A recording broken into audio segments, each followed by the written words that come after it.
Hi, hello po sa inyong lahat. Isang mapagpalang araw pong muli. Kamusta na ho kayo? Sana ho ay nasa mabuti ho kayong kalagayan saan man ho kayo naroroon ngayon.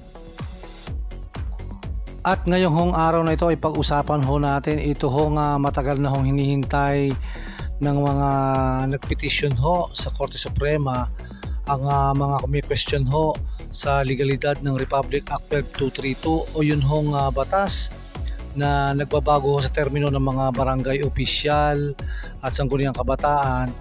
At ang isa pa din ho ay ang pagpapaliban ho ng eleksyon na sana ho ay magaganap ngayong December 1, 2025, ang BSKE 2025. So yan ho ang ating pag-uusapan dahil matagal na rin hong hinihintay ng sambayan ng Pilipino ang finality ho nitong usapin ho sa Barangay and Sangguniang Kabataan Election 2025.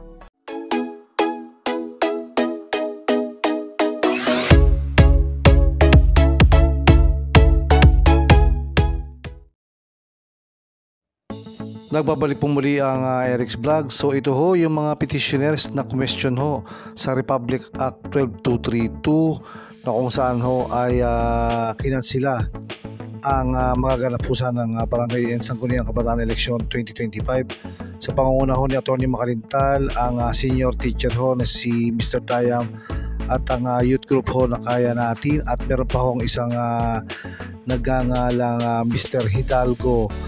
Yan ho ang mga petitioners.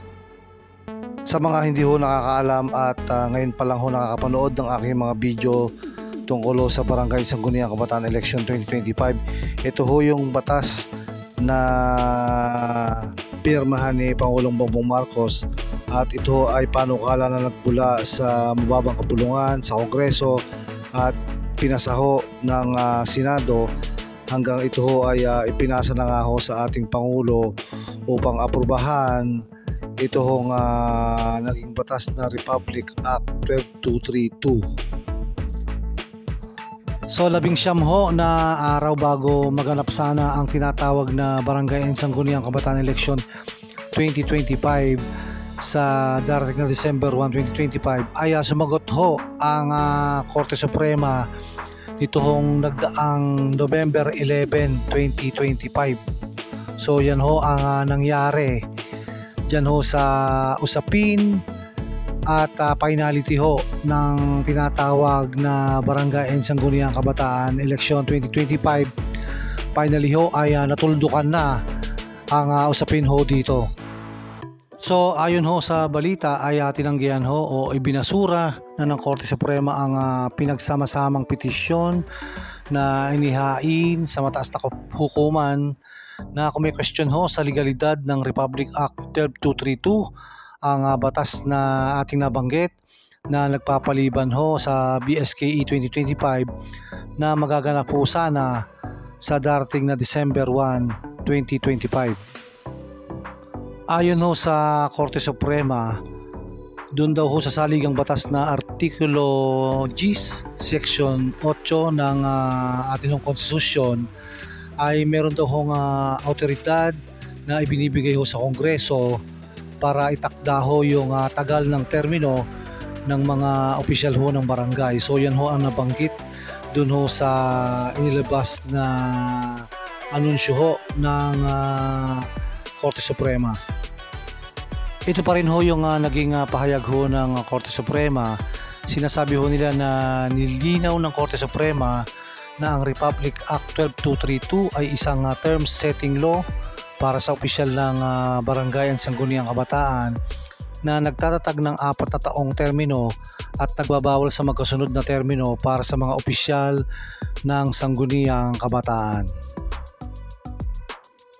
Ayon pa din ho sa Korte Suprema, ang Republic Act 12232 nga ho na napirmahan na naging batas ay hindi ho nilalabag ang karapatan ng publiko na bumoto dahil hindi nito inaalis o sinususpinde ng walang katapusan ang halalan sa BSK. So binabago lamang nito ang pagitan mula 3 hanggang 4 na taon. So yan ho ang isang naging pahayag ho ng Korte Suprema. So yun ho mga naging pahayag ng Korte Suprema, kaya ito ho nga ating inaasahan na BSKE 2025 ay hindi na ho mangyayari dahil tinuldukan na ho ng Korte Suprema at ipinagpaliban na ho ang eleksyon sana na darating sa December 1, 2025.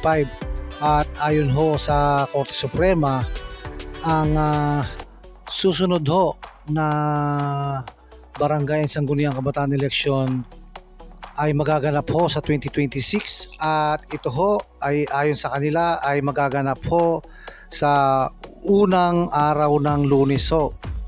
At kung titingnan ho natin ang kalendaryo ho ng 2026, ang November 2, 2026 ho ay araw ng Lunes pagkatapos ho ng undas. So yan ho, dyan magaganap ang susunod ho na eleksyon sa November 2, 2026 at ang susunod ho na eleksyon sa pagkatapos ho ng eleksyon na yan ay magaganap po sa susunod na 4 na taon. So lumalabas ho dyan na after ho ng election sa 2026, ito ho ay magaganap sa taong 2030.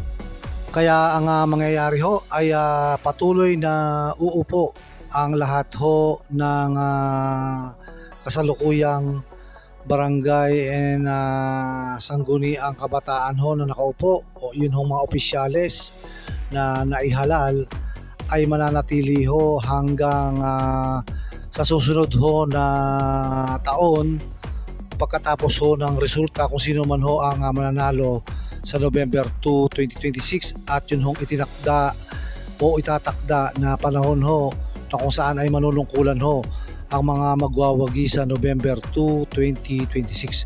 So ayun ho ang update dito ho sa matagal ng pinag-uusapan at hinihintay ho ng sambayan ng Pilipino kung matutuloy ho itong Barangay and Sangguniang Kabataan Election 2025. So yun ho, November 2, 2026 ang susunod ho na Barangay and Sangguniang Kabataan Eleksyon. So hanggang dito na lang po muna ang ating vlog. Isang mapagpalang araw po muli sa inyong lahat and ingat po tayo.